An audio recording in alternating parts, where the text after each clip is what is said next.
Veja no RR News desta semana. Estados Unidos retiram café, carne e outros produtos do tarifaço de 40%. São Paulo escolhe os melhores cafés do estado. Cultivo de melancia cresce no nordeste do país. COP30 discute seu legado ao planeta. Começa agora o RR News, o seu jornal semanal do agronegócio.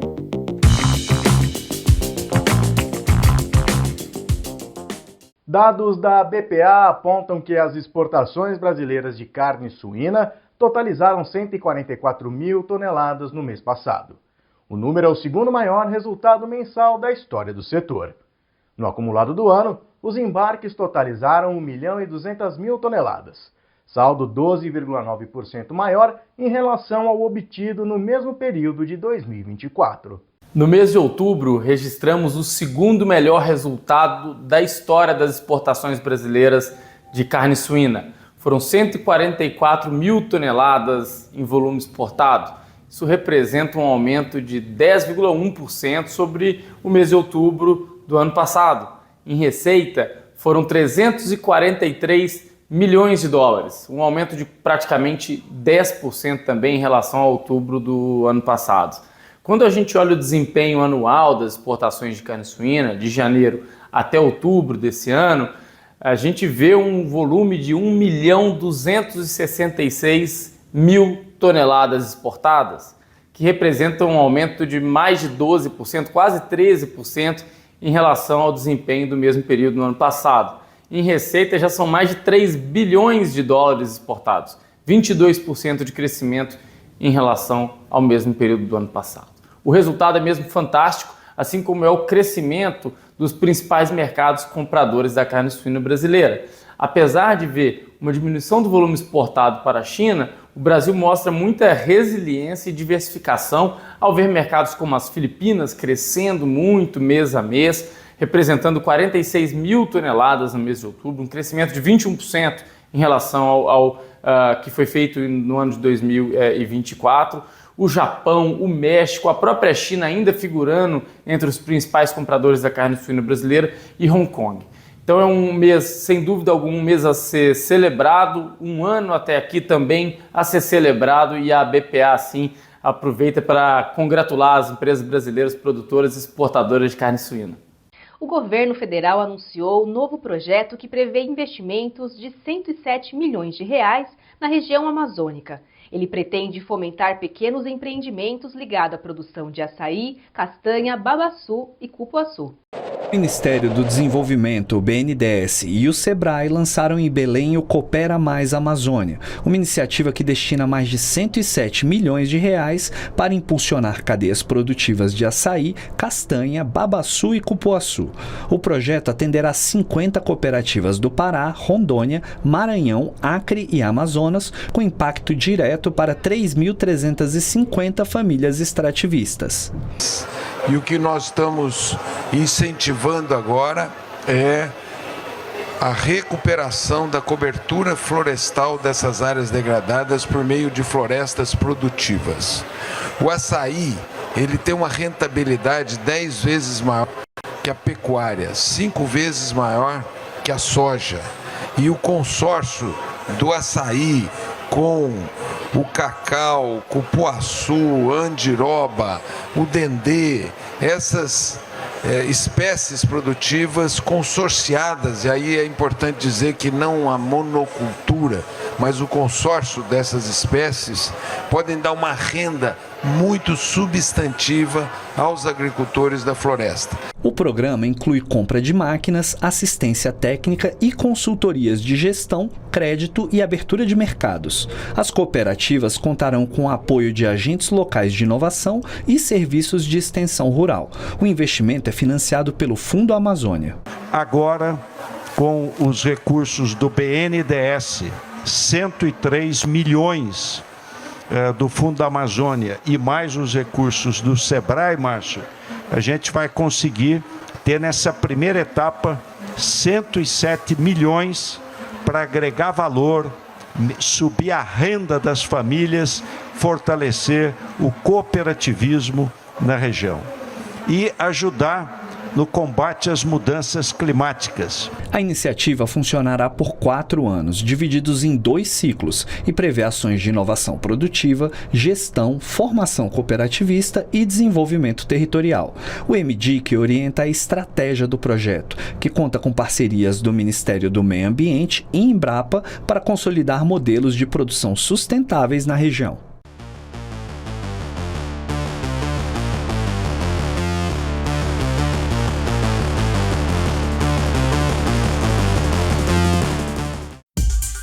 A decisão do governo americano de suspender, no último dia 20 de novembro, as sobretaxas sobre as importações de mais de 60 itens da lista de produtos agropecuários brasileiros representa um avanço significativo para o comércio bilateral e para a dinâmica do agronegócio nacional. Ao aliviar um peso financeiro relevante sobre itens como carne, soja, frutas e commodities diversas, os Estados Unidos reabrem espaço para que produtores brasileiros ampliem sua presença em um dos mercados mais competitivos e lucrativos do mundo. Saiu realmente a sobretaxa do governo americano. Esse período, por falta de sensibilidade das negociações, perdemos aí 5,5 bilhões de dólares. Agora é um momento de reflexão. Nós aprendemos com isso, temos de ser diplomáticos, não podemos que isso retorne. Então eu quero aqui cumprimentar o ministro da Indústria e Comércio, que ajudou muito nesse processo, para que a gente possa retomar nossas exportações para os Estados Unidos. Porém, isso nos ajudou também a ter jogo de cintura para fazer os acordos bilaterais, que nós não tínhamos tanto acordo bilateral. A Argentina, proporcionalmente, tinha mais do que nós. Mas agora é o momento da gente ficar atento, trabalhar, falta aí máquinas, falta calçados, falta alguns outros produtos, mas a essência, o café, laranja, castanha, frutas e carne, foi resolvido. Isso nos ajuda bastante.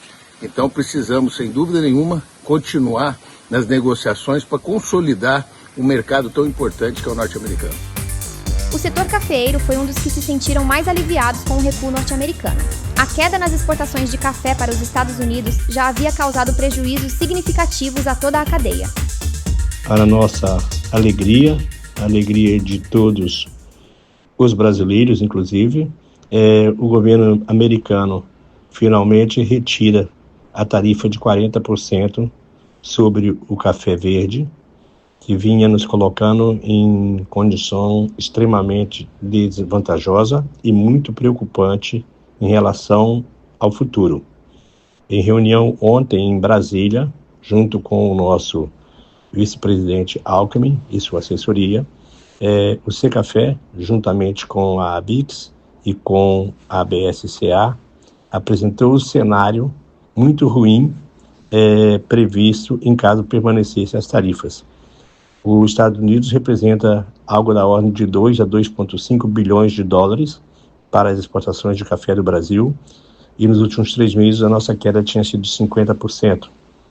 E com o evento da semana anterior, em que a tarifa para os outros países, todos os demais, no café em grão, caiu para 0, a nossa perspectiva é que nós perderíamos mais 30% do mercado, ou seja, total de 80%, o que significa uma queda na balança comercial da ordem de aproximadamente 2 bilhões de dólares somente para os Estados Unidos. Um outro fator muito relevante é que o Brasil, para se manter permanente nas exportações para os outros países, vem sofrendo com uma pressão muito grande em relação aos diferenciais aplicados para café brasileiro, que inclusive mesmo com uma safra menor, esses diferenciais, que a gente chama de descontos sobre a bolsa, se alargaram bastante, e em função disso, nós estimávamos que também no espaço de 12 meses poderíamos perder mais 1 bilhão de dólares sobre o restante das exportações brasileiras, porque gira em torno de 40 milhões, 8 milhões para os Estados Unidos e 32 milhões para o restante do mundo. Então, esse prejuízo por estar vendendo a preço mais agressivo, para não perder as nossas exportações e aplicar aos 32 milhões de sacas, poderiam gerar em um ano um prejuízo adicional de 1 bilhão Então nós estamos falando já alguma coisa da ordem de 3 bilhões de dólares de queda na balança comercial no espaço de um ano. O Secafé celebra a modificação na ordem executiva 14323, que era direcionada ao Brasil, que nos impunha uma tarifa de 40% sobre diversos produtos. É importante relembrar que em novembro ainda nós tivemos uma modificação na ordem executiva 14257, que retirava todas as tarifas dos cafés, tarifas recíprocas de 10%. Nesse contexto, o Secafé se posicionou de que a medida até piorava a situação da distorção e da falta de competitividade de todas as demais origens em relação ao café brasileiro. Temos que recordar que alguns países tinham tarifas como o Vietnã de 20%, Indonésia 32%, Nicarágua 18% e vários outros países 10%. Esses países vários também já tinham acordos bilaterais firmados. Todos foram zerados. E o Brasil, com a ordem executiva 14323, que não foi mencionada, então ele seguia com 40%, não mais 50%. E isso prejudicou e muito. Lembrando que em agosto o Brasil retraiu em 46% das vendas para os Estados Unidos, em setembro 52,8%, em outubro 54%. Os Estados Unidos foi para a terceira posição dos mais importantes importadores do Brasil, atrás de Alemanha e Itália. E nós vimos que o consumidor norte-americano não parou de tomar café. Então estávamos observando uma queda muito significativa da participação do Brasil nos blends de todas as marcas norte-americanas. E isso poderia ser irreversível com a continuidade do cenário. Portanto, neste dia, 20 de novembro, um dia histórico, uma modificação da nossa ordem executiva 14323, retirando os 40% das tarifas sobre os cafés brasileiros. Temos uma questão ainda do café solúvel em aberto, mas todos os demais cafés foram isentos. Isso devolve para nós a isonomia, as condições de competir. O Brasil, que tem a sua sustentabilidade, transparência, organização da cadeia produtiva, investimento em tecnologia e inovação, aumento de produtividade, com preservação ambiental, carbono negativo, que tanto contribuiu o café nos debates de alto nível na COP30 agora em Belém. Então nós que estamos fazendo um trabalho muito importante nessa cafeicultura familiar que, além de preservar o meio ambiente, gera progresso humano. Uma das principais frutas produzidas no país, a melancia esteve em destaque em um evento realizado na última semana no estado da Bahia. Conectando diferentes elos dessa cadeia, cerca de 200 pessoas estiveram reunidas para falar sobre o setor. Unindo diferentes elos da cadeia de HF, a BASF realizou aqui em Teixeira de Freitas, no sul da Bahia, a segunda edição do Tech Show Melancia. O intuito foi falar desde as sementes até o cliente final, dessa que é uma das principais frutas produzidas no Brasil. Esse evento é muito importante, Bruno, porque a gente reúne os principais produtores e agentes da cadeia de melancia do Brasil. Então é um evento que tem como intuito compartilhar informação, criar esse movimento de aprendizado mútuo, né, onde a gente troca muita experiência com produtores de diversas regiões numa área específica que esse ano está sendo Teixeira de Freitas. É o segundo Tech Show BASF Nunes que está acontecendo agora no Brasil, e o intuito é esse, promover a transformação da melancicultura do Brasil, promovendo novas tecnologias de produção, genética, as nossas soluções da BASF, e também olhando outros parceiros do negócio de insumos que trazem soluções que podem agregar para o produtor. Primeira edição passou por Goiás, essa segunda edição aqui na Bahia. Vocês já têm uma estratégia para os próximos passos desse evento? Olha, a gente estabeleceu uma base produtiva muito forte entre esses dois estados. A intenção sim é rodar outras regiões do país, como Rio Grande do Sul, São Paulo, Tocantins, áreas produtoras de grande importância. O que a gente percebe é que existem produtores que estão conseguindo investir mais em tecnologias e tem uma janela mais extensa de produção. E esses estados são Goiás e Bahia. A intenção sim é a gente explorar outros locais, como o Rio Grande do Sul, que é uma base muito importante de produção e onde a gente vem aprendendo ano a ano como produzir melancia num clima tão desafiador, um verão com muita chuva, enfim. Mas a gente percebe que a tecnologia de produção vem cada vez mais melhorando, a genética cada vez mais entregando resultado, e a intenção é essa, é conseguir levar esse evento para as principais regiões produtoras para poder aprender e também compartilhar conhecimento com os produtores. Pelas visitas, pelas conversas, o que se tira daqui pensando em futuro para esse mercado de melancia? Eu acho que assim, a gente vem num aprendizado já de quase 10 anos, né, onde a gente vem entendendo a problemática de produção de melancia no Brasil, um país em muitas partes tropical, e compartilhar, juntar as pessoas que estão nesse desafio para a gente poder pensar melhor nas estratégias para a gente ser mais eficiente é muito importante. Então hoje a gente tem uma clara missão de levar sustentabilidade para a produção, evitar perdas ao longo da cadeia, e é com muita felicidade que a gente percebe isso acontecendo aqui na prática, né? Quando a gente olha um produtor como Pedro Orita, investindo em produção de mudas, no packing house, que é o local que ele limpa as melancias, classifica, coloca nas caixas e vendendo direto para o mercado. Isso vai reduzir drasticamente as perdas que ocorrem ao longo da cadeia e vai promover uma fruta com mais frescor e com melhor qualidade para o consumidor. É um prazer muito grande receber a cadeia de melancia para ver a transformação que nós estamos falando. É um produtor 100% verticalizado, onde ele tem sua própria produção de mudas e tem agora o seu packing de beneficiamento de mudas, que vai conseguir conectar, né, o campo com o supermercado. É uma inovação muito grande dentro do cultivo da melancia, né? E nós estamos aqui dessa vez em Teixeira de Freitas, que é um dos polos mais tecnológicos de produção de melancia. Então nós temos aqui inovações a campo, não só da BASF Nurrens, temos parceiros que vieram para ajudar e para falar tudo que um produtor pode colocar de melhor na sua lavoura e adquirir melhor produtividade e rentabilidade. Então nós temos produtores rurais, agrônomos, técnicos de campo, temos revendas a nível Brasil, temos distribuidores de frutas e até o supermercado. Também ajuda a mostrar para o grande público, até mesmo o público consumidor, além de mercados internacionais, a qualidade dessa melancia brasileira? Sem dúvida nenhuma. A melancia, com esse novo modelo de trabalhar, de produzir e beneficiar campo, vai levar para o consumidor final uma fruta de extrema qualidade, né? São menos tempo de trânsito na cadeia até essa fruta estar na gôndola. Então a qualidade que é esperado dessa produção até levando para o varejo é muito grande. Trazer toda a cadeia para cada melancia, isso cria um elo, né, entre o produtor, que tudo começa aqui, né, começa aqui na roça e daqui vai para o resto da cadeia.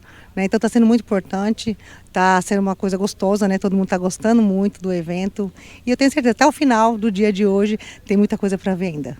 E também serve para mostrar que vocês, produtores, e a melancia brasileira tem muita qualidade, né? Exatamente. A melancia tem muita qualidade, porque o produtor também, ele se qualifica bastante para isso. Né? A gente não vai ter resultado se não fizer um bom trabalho. Então, o trabalho aqui no Extremo Sul ele é diferenciado, de fato. Temos um bom resultado. Isso tudo é fruto, né, de muita pesquisa, muito trabalho. E com parceiros igual a BASF fica fácil também.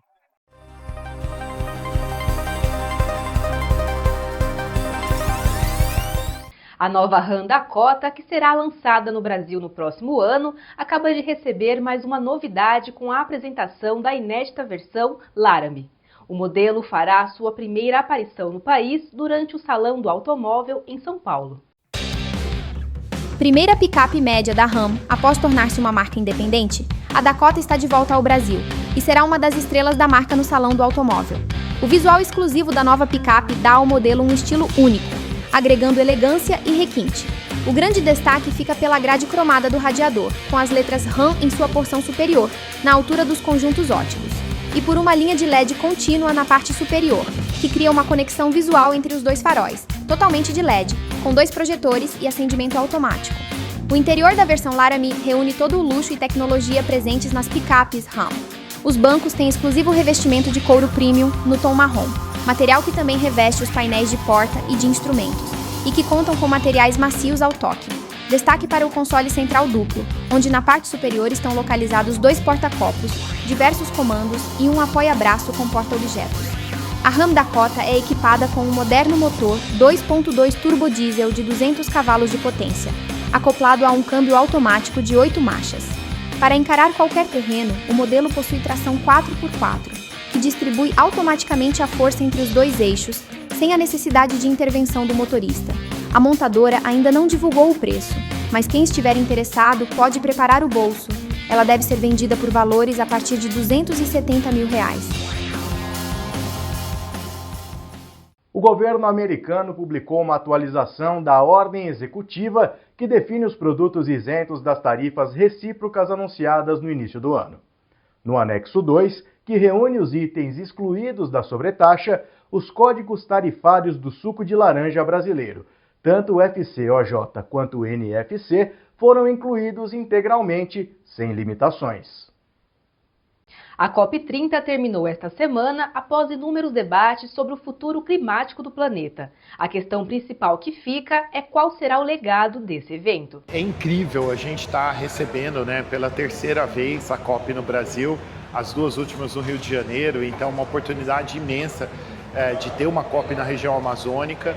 A gente sempre fala, não é uma COP da Amazônia, na Amazônia, mas ela tem uma importância muito grande porque a gente está no momento de discutir essa transição de combustível fóssil. Então é aqui que a gente está, talvez essa seja uma das principais brigas ali, discussões, a gente fala briga, mas discussões de como fazer essa transição mais rápida e, na verdade, uma parte dos países não querem nem discutir, uma parte discutir uma adição energética, então muita gente hoje já está falando em adição, não fala nem mais em transição, porque infelizmente nesses 200 anos que a gente consome fóssil, quando a gente começou a extrair petróleo, a gente não deixou de consumir carvão, a gente continuou com carvão, o carvão cresceu menos, mas consumiu mais petróleo. Quando descobriu o gás, a mesma coisa. Então, para nós do setor agro, o que a gente está discutindo bastante é como a agenda de biocombustível pode entrar de maneira estruturada nessa agenda de transição energética, dizendo, olha, a gente pode ter um papel muito mais relevante do que a gente tem hoje, e aí, em paralelo, obviamente, tentar colocar essa discussão de sistemas alimentares.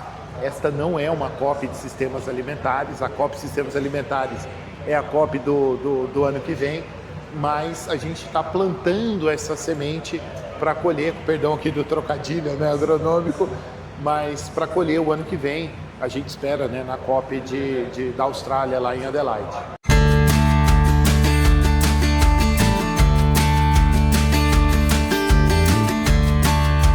Então, um ano atrás, junto com o Ministério da Agricultura e Pecuária, que é o nosso ministro, a gente fez uma proposta de aproveitar o espaço da Embrapa aqui na Amazônia, a Embrapa Amazônia Oriental, que é um dos 43 centros de pesquisa da Embrapa no Brasil, de aproveitar esse momento da COP30 aqui em Belém para a gente fazer a Casa da Agricultura Sustentável. E mais do que isso, ser um espaço inclusivo, o espaço das parcerias, público-privada, chamar todo mundo para juntos a gente mostrar a sustentabilidade da agricultura brasileira. E mais do que isso, um espaço plural, mostrar diferentes agriculturas, porque a gente tem aqui, além da gente ter as tecnologias que estão sendo discutidas, os desafios para uma agricultura mais resiliente a mudanças climáticas, uma agricultura de baixo carbono, agricultura regenerativa. Além disso, a gente tem aqui as vitrines tecnológicas, Você acabou de me falar que veio da capoeira do Black, onde a gente tem ali mais de 80 anos de restauração florestal, vegetação secundária, onde a gente tem mais de 200 espécies, mais de espécies florestais e mais de 50 espécies de pássaros lá. Então, mostra a importância de você produzir e preservar ao mesmo tempo. A gente vê também na área de agricultura familiar os produtos biofortificados, a batata doce, a mandioca. Temos a oportunidade de mostrar também os diferentes tipos de arroz sequeiro, o feijão, 4 tipos de feijão palpite. Além disso, o sisteminha para a agricultura familiar. E mais do que isso, lá na fazenda também a gente mostra toda a nossa plataforma de baixo carbono, como agricultura de baixo carbono. A soja de baixo carbono, o trigo de baixo carbono, café robusta amazônica, integração lavoura-pecuária-floresta, mostrando como a apicultura também hoje, você trabalhar com o ecossistema pode melhorar a produtividade do açaí, mas também de uma soja. Então, tudo isso é muito rico E assim, eu acho que é uma forma concreta de o mundo inteiro tá vendo o que o Brasil faz, né? E aqui também abre espaço para os sabores amazônicos, né? Com certeza. E aqui a gente reúne, né, a tradição, a sabedoria, né, os conhecimentos tradicionais da Amazônia com a ciência, com a inovação, né, a parceria público-privada, discutindo e debatendo a importância da gente juntos se unir cada vez mais para a gente desenvolver uma agricultura mais sustentável.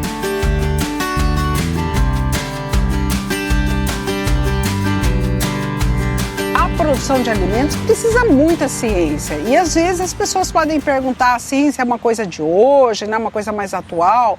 Não, a ciência sempre esteve presente na produção dos alimentos e a gente estuda isso nos resíduos de alimentos, nos relatos históricos que a gente encontra, nas evidências históricas que a gente encontra. Então tá lá nos maias, nos incas, como eles melhoravam, eles começaram na pré-história, já começaram a fazer essa domesticação de plantas e animais para a alimentação deles. A humanidade realmente passou a evoluir, o cérebro humano começou a crescer quando eles começaram a agricultura e deixaram de ser nômades. E para deixar de ser nômades, poder crescer, poder ter os filhos, eles precisaram já começar a fazer ciência. É claro que não tinha um planeta, né, de quase 10 bilhões de pessoas, então hoje a gente precisa produzir muitos alimentos para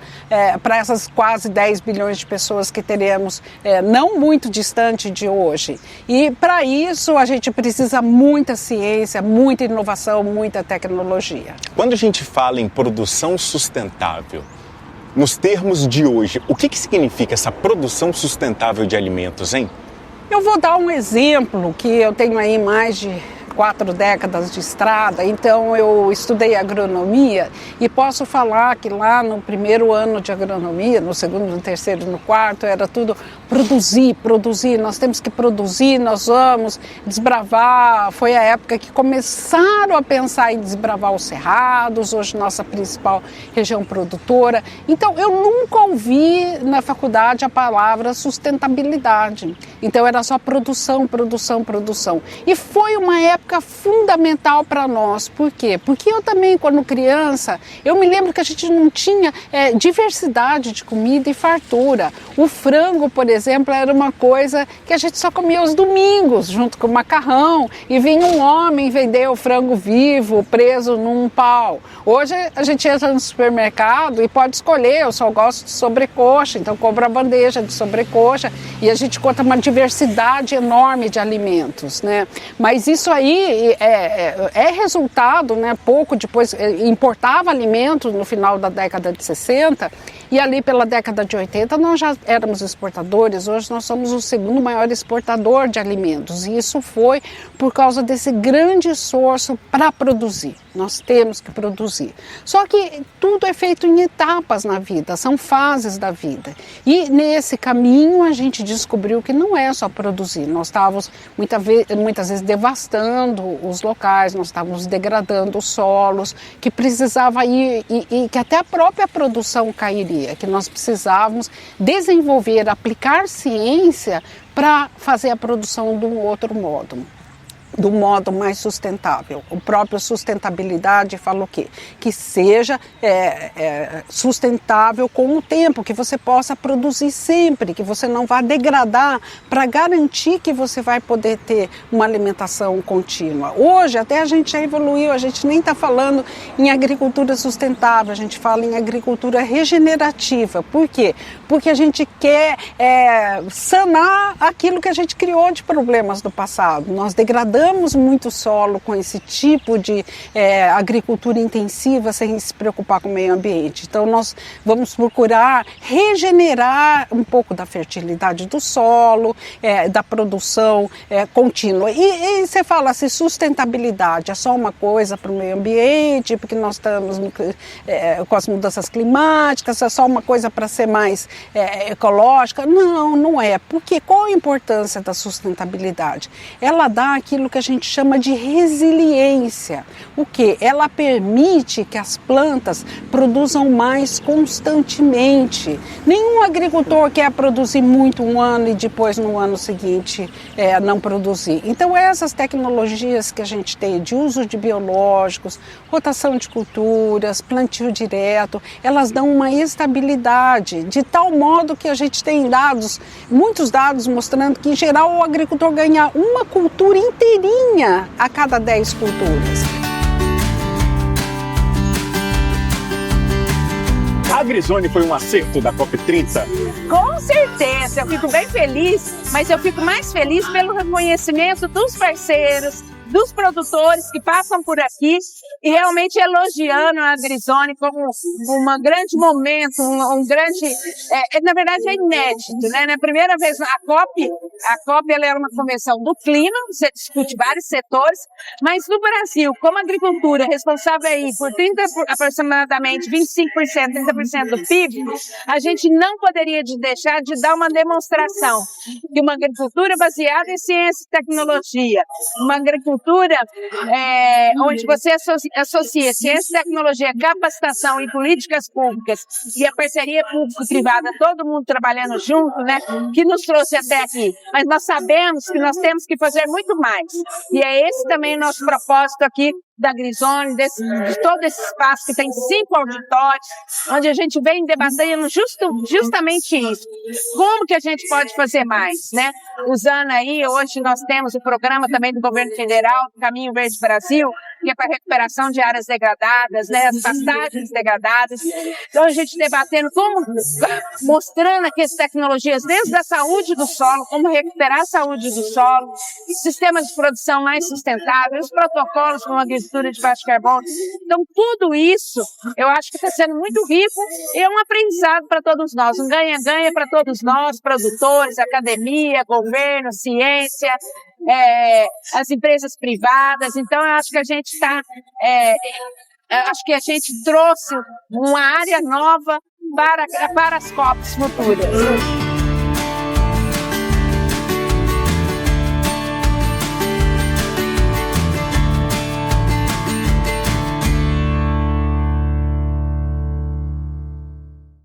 Dados da Stonex para a primeira estimativa da safra brasileira de café 2026-2027 apontam para uma produção total de 70,7 milhões de sacas, um avanço de 13,5% em relação ao ciclo anterior. O café arábica representa 47 milhões e 200 mil sacas desse total, enquanto o robusta 23 milhões e meio. Apesar da recuperação esperada, o volume ainda está abaixo do potencial máximo que poderia ser atingido em condições climáticas ideais.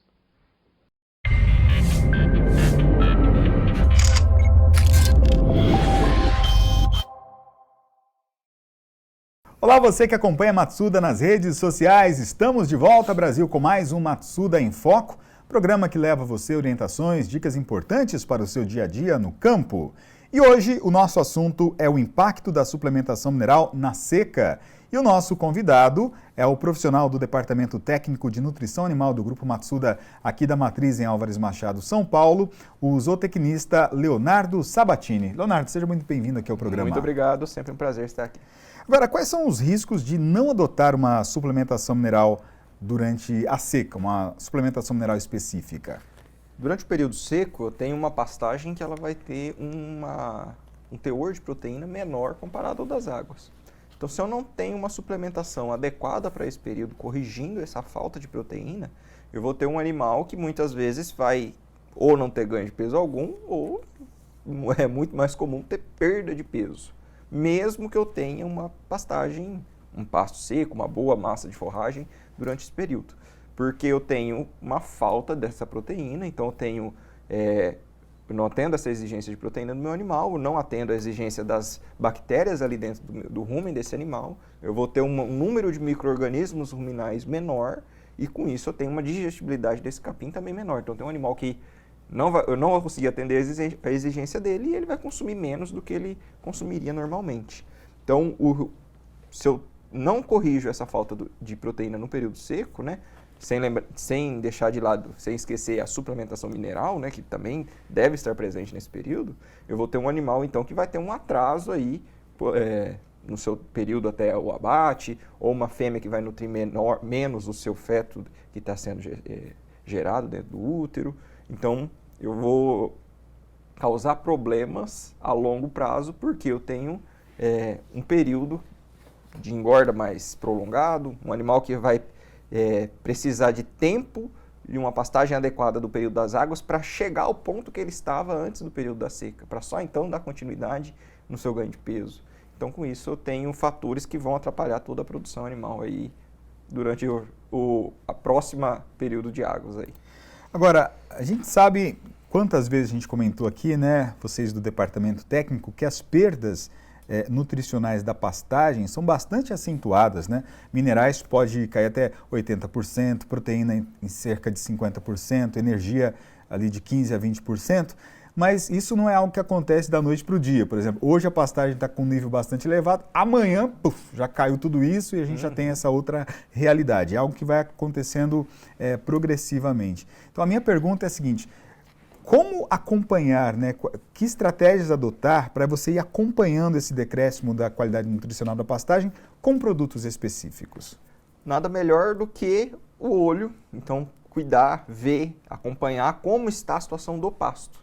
A gente não passa de produtores de pastagens para nutrir o meu rebanho. Né? Então eu tenho que acompanhar o estágio vegetativo da minha pastagem, se está mais taluda, se está mais seca, já começou a secar. Transição. Que seria o período de transição, isso mesmo. Se já secou completamente, né? Então a pastagem que já não tem mais um teor de proteína ainda menor, ou de mineral, como você falou. Então, ressaltando ainda mais importante ainda a mineralização nesse período. Porém, temos situações, como ocorreu muito esse ano em diversas áreas do Brasil, de geada. Então, realmente acaba tendo pasto verde num dia e pasto geado no outro. E aí, esse pasto geado, ele não ficou mais duro, mas ele secou, né? Ele perdeu água que teria ali naquela folha. E esse pasto queimado pela geada, aliado a chuvas que acabaram ocorrendo também esse ano, eu tenho um pasto que entra em degradação, então acaba perdendo a pastagem, não deixando de ter esse facho, porque a pastagem acaba apodrecendo. Então eu tenho que, como a gente fala, o olho do dono que engorda o gado, né? Então a gente tem que ver, tem que acompanhar, tem que entender como que está esse pasto aí, e aí com isso, tendo essa informação, tem em mãos aí qual produto que vai se adequar a essa condição de pastagem. Então, produtos específicos, período de transição, para o período de pasto seco. Como você falou, mineral cai muito também, então mineral adequado para a categoria que eu tenho. Então, se eu tenho engorda, eu vou trabalhar com níveis adequados para engorda, para cria e para recria. Né? Então, tentar ser o mais assertivo possível, porque quanto mais assertivo, melhor economicamente para o produtor.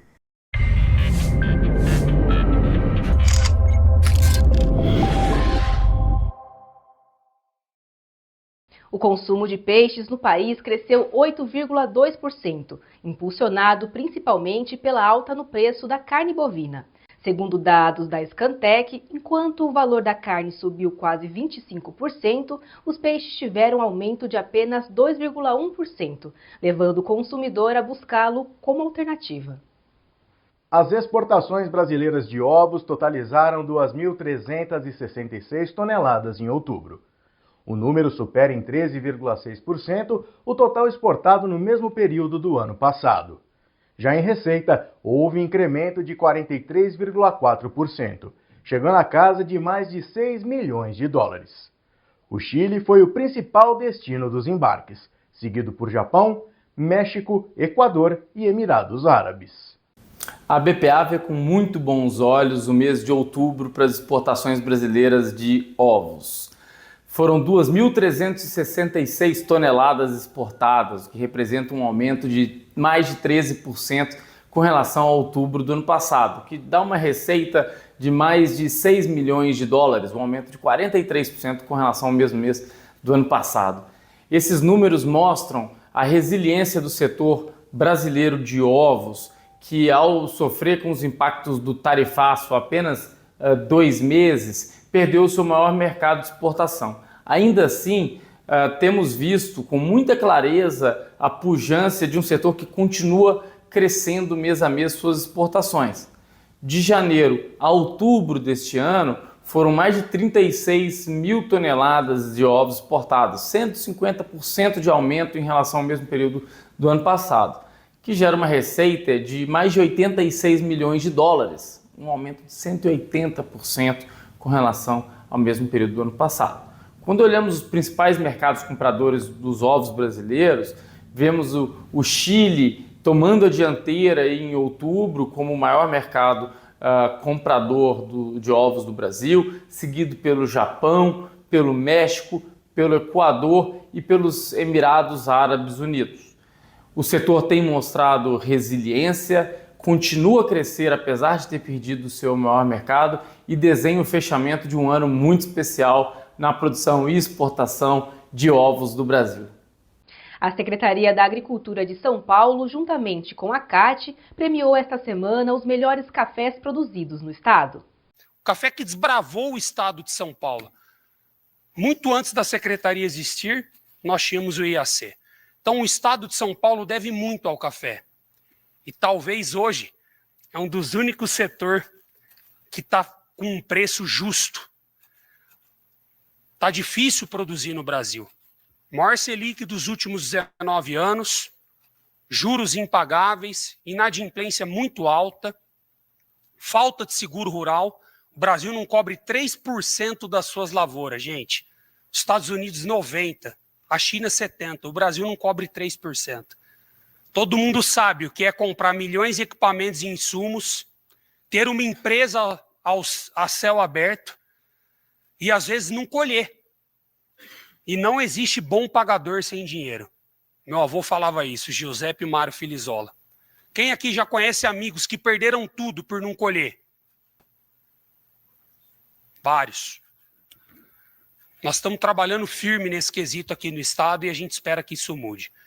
Mas hoje, talvez um dos únicos setores que esteja com um preço justo é o café. Mas quantos momentos de crise esse setor também passou?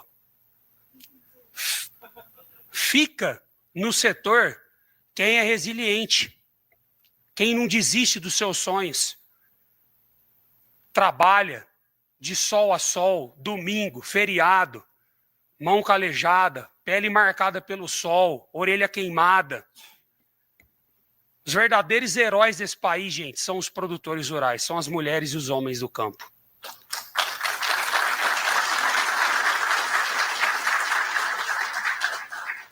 Eu queria parabenizar toda a equipe da Secretaria. Um concurso como esse, com mais de 400 amostras, ele agrega valor, ele leva credibilidade para a empresa, ele leva prosperidade.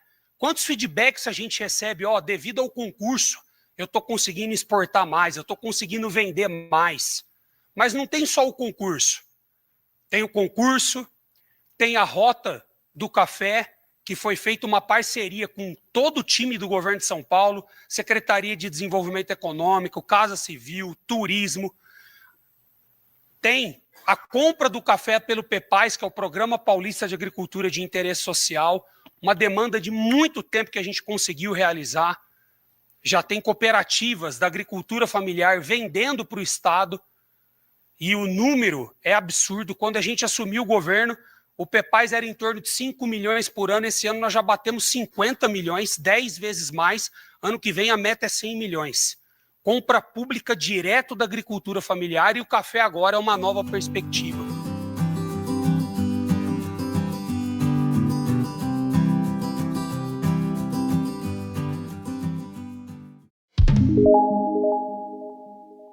Em 2025 se mostrou um ano bastante positivo para os trabalhos da BASF no setor de hortifruti.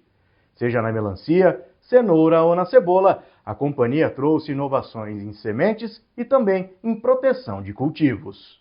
Foi um ano muito promissor. A gente cresce nesse mercado de hortifruti, né? Com várias, na melancia, no melão, na cenoura, na cebola, no tomate, e sempre trazendo inovações, tanto em sementes como em crop protection. A gente está ao lado aí do agricultor, então em várias categorias a gente ganha um espaço importante e entrega mais valor aí para o agricultor. Estar ao lado do agricultor, ouvir a demanda, ajuda a formar esse caminho que vocês trilham ao longo de um ano? Ele não só ajuda, como ele é fundamental, né? É a nossa razão de existir é ajudar esse agricultor. A gente fala BASF na agricultura juntos pelo seu legado, é o legado desse agricultor. A gente faz vários investimentos e inovações para que ele produza mais e melhor, né? Produtos de cada vez mais qualidade, para que ele possa comercializar e ser mais rentável. O RR News vai ficando por aqui. Uma ótima semana para você e até a próxima!